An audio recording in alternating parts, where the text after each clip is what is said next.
Hello, everyone. I want to say a few things and share my thoughts on the Back 4 Blood beta.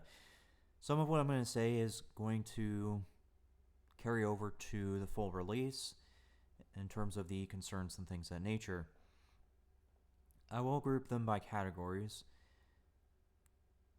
for the most part. There are some things that won't be categorized, and I'll go and get to that first. I want to share some positives regarding this. I have noticed over the years that it's rare that you'll find a game that's true to the original. There's been tons of remasters, revivals, or whatever you wish to call it, but a lot of them over the years have not remained faithful to original. And it's pretty easy to see from the beta that this did its best to be faithful while still adding in new mechanics and other things to make it interesting. It's very clear that there is Left 4 Dead elements within this game, so that's cool. Props for that. The other thing that they did right was actually using numbers for the gun stats. I've said this numerous times in multiple recordings, but the bar stats just don't work. It is so difficult to see what the gun's about when you have a bar stat. It's really hard to compare. It also makes testing very difficult. To make the testing even easier, they have a gun range, which is another thing that games seem to neglect. On and off, of course. With the gun range, the numbers do pop up in terms of the damage at the various ranges. So that combined with the numbers from the actual gun stats, it should be pretty easy to figure out a formula as to what's considered good recoil control or what's considered good damage and things like that. Props for that. I'm happy to see that because I used to get involved with the Call of Duty side of things when it came to that, and let me tell you, it was not easy to do. You had to get a friend to go with you in a private lobby, you had to shoot at each other, and you just had to really try your best to figure out things from just that, which really isn't that accurate. I mean, sure, it's going to be a lot more accurate than the bar stat, but it's not going to be 100% accurate, so props for that. That brings me to the first categorized topic, and that's going to be the modification systems. While I'm pleased to see what they did with the guns, well, weapons in general, as well as the range, the one thing that I think they kind of were on the right track with was the modification system. It's interesting to see how much the mods change the weapon in terms of its stats and all that, but unfortunately, it's not in a real good state. I think the same can be said for weapons. I think the biggest drawback with not just the mods but the weapons is how RNG based it is. When you're talking about RNG with the weapons plus RNG with the card system, I'll get to that a little bit later, it's really difficult to get the build that you want for the game. It really is.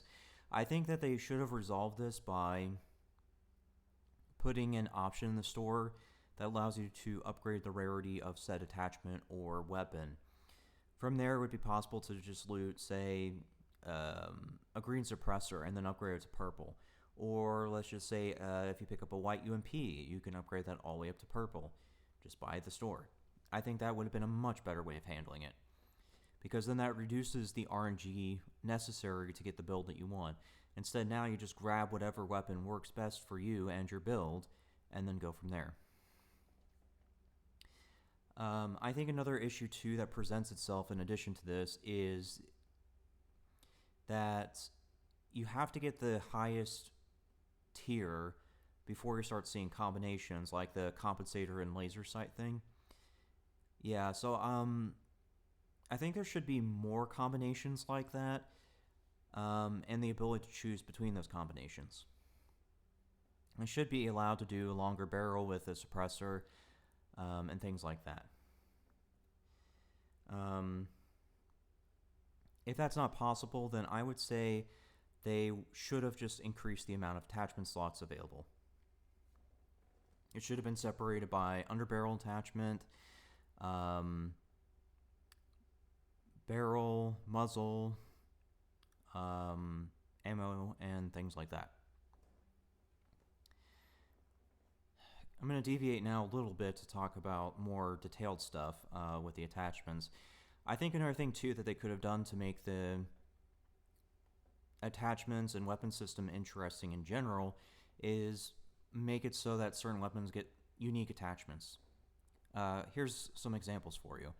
I think that they could have done the 10mm magazine for the MP5 because it's pretty clear it's using the 9mm, and I think you could have done a 10mm attachment to make it do more damage, but also increase the recoil. I think that's something you could have done, so you could make the MP5 like a close range, high damage SMG instead of a low fire or low rate of fire, low damage type of weapon. I think that's something that certainly could have been done for this. Another example too is maybe make it so that the UMP-45 gets an attachment that makes it single fire only, but increases its range dramatically. That's actually kind of true to real life on both, but yeah, because there is a long barrel variant of the UMP that's meant for civilians, and they could have certainly done that with it. I think another good example would be the AA-12. The AA-12 in real life gets a wide variety of ammunition types despite being magazine fed, and one of those is the Frag 12 rounds.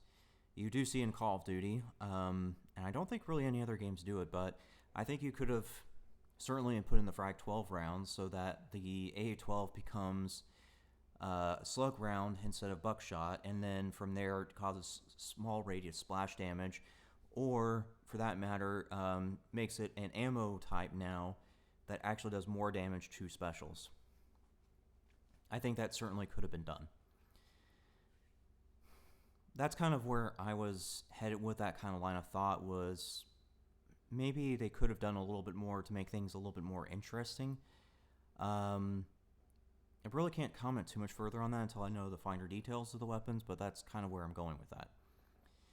Okay, moving on to the card/perk system.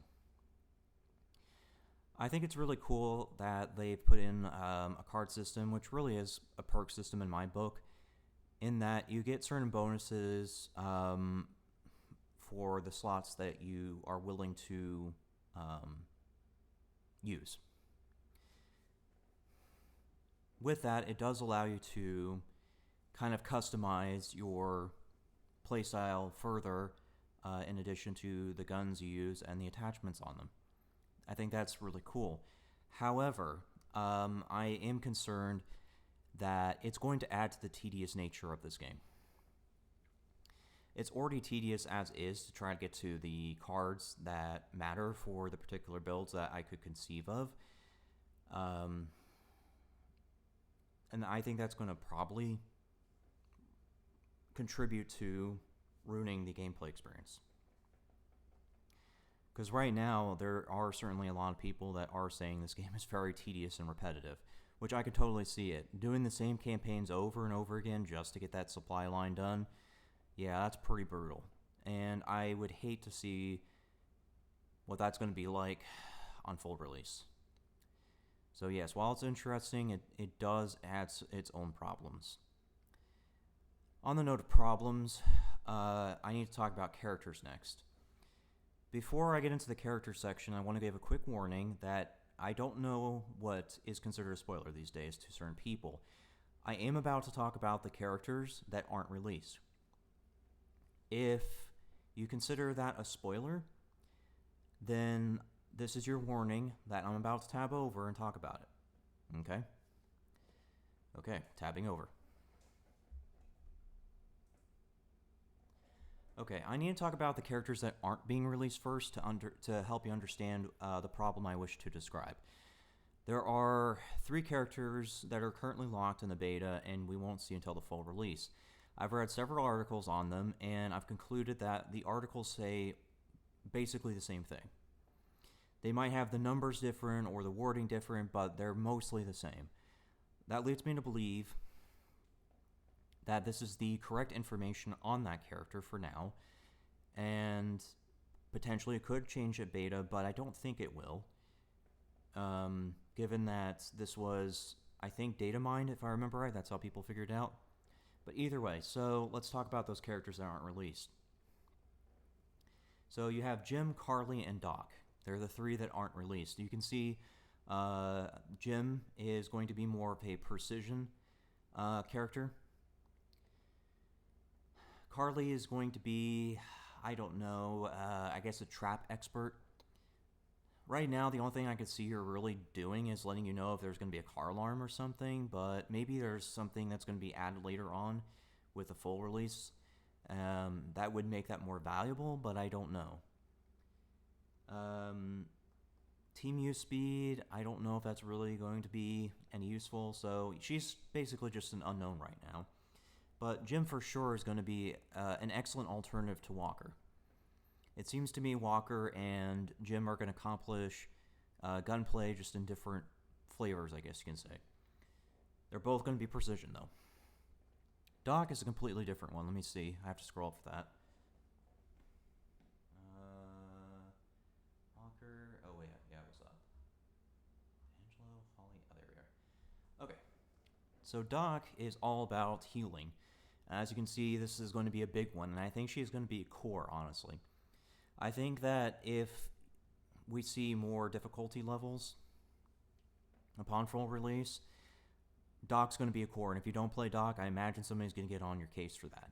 So you can see why she's going to be core because of not just the healing efficiency, but the trauma resistance, as well as the ability to heal low health teammates without using items. That's going to make her so important at the higher difficulties. It's going to be ridiculous at how important she is.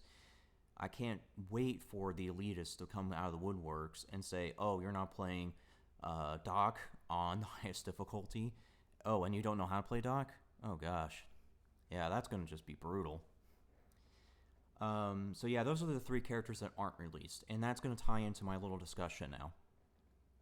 Moving away from the characters that aren't released, I need to talk about the current state of the community. To be fair, it is a beta, and I recognize that, but I'm just saying that if the behavior of what I'm seeing in beta persists to the full release, this is going to just add to the problems.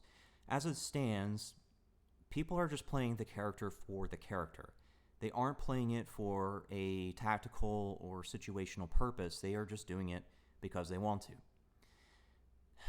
That's going to be a problem if there is going to be more difficulties, because if there's going to be a difficulty higher than Nightmare, which I'm sure there is, then that means you're going to have to be as efficient as possible to ensure that you complete the mission.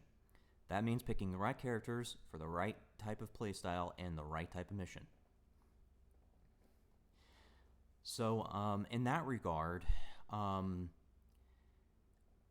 think that, as an example, a character like Holly is more or less going to be a close quarter specialist.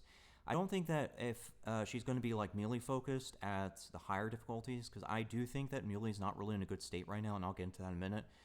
But I don't see her as being a melee specialist because it's too risky at the higher difficulties as is. Well, Nightmare, that is. It's just too risky. It takes too much stamina to kill at the very start of a mission, or campaign, I should say.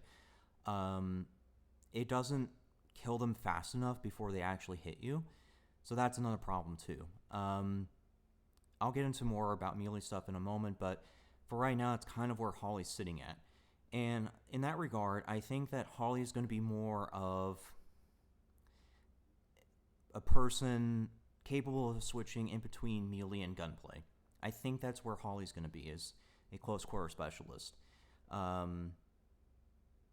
There is a card or perk called Buckshot Bruiser. It says plus 15% damage resistance when using shotguns. Given Holly's innate 10% damage resistance, I think that if there are more perks like that out there, in terms of the damage resistance, she would just stack damage resistance and go ham at close quarters, making her a zombie magnet. There's no taunt in the game, so getting up in their face before your other teammates would certainly turn you into a magnet, because you would draw their aggro and get their attention before your teammates show up. So I think that's Holly's intended purpose, and that's kind of my example and where I'm going with this, to kind of show you why I think this is so important. With the Holly example out of the way, I just want to quickly point out another issue in relation to the characters, and that's if there is going to be more difficulty levels upon release. If there is, I think there are certain characters that are just going to fall to the side. I think Hoffman's going to be one of those characters, as well as Mom. So while Hoffman does give plus 10% team ammo, and Mom gets plus 1 life to the team, I just don't think that they're going to be as nearly as valuable as, say, Holly or Doc or one of those, because they just offer something far better. I mean, look, as long as you're able to be on top of your ammo and everything, you should be fine without the 10% buff. You really should. That's another issue, too, that I have kind of noticed, is that there are people in this beta who aren't using their weapons to their fullest. For example, there are people who just use their shotgun all the time. Shotgun ammo is not something you can really stack that easily, so you shouldn't be using it all the time. You should pair it with a pistol so that the pistol can take out most zombies, and then once it comes like horde time or whatever, or if there's a really big zombie, then the shotgun should come out. That's kind of where I'm going with this. So assuming that players can use a brain cell, really the 10% should not be a factor. The plus 1 life should not be a factor. Because if you have people that are coordinated and working together and using their cards and characters to the fullest, then it's really, a mission should not be an issue. You should be able to clear that pretty easily in its current state. And again, we'll see if more difficulties come out. But that's kind of where I'm at with the whole character situation. Okay, mechanics. One of the many mechanics they added is trauma.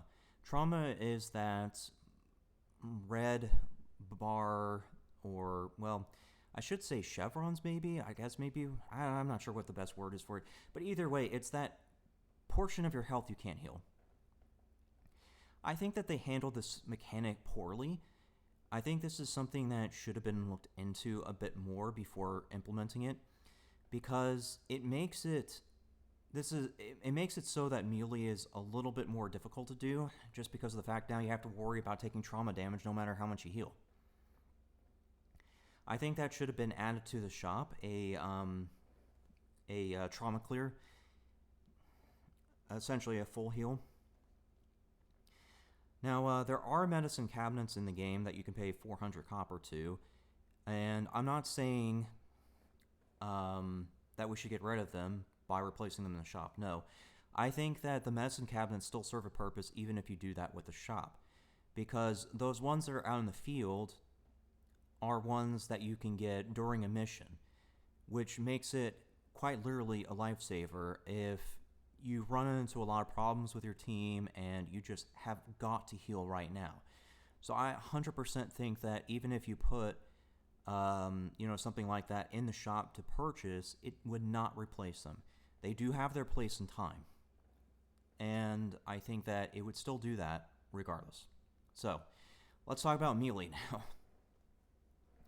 So melee has a lot of problems, ranging from the trauma mechanic to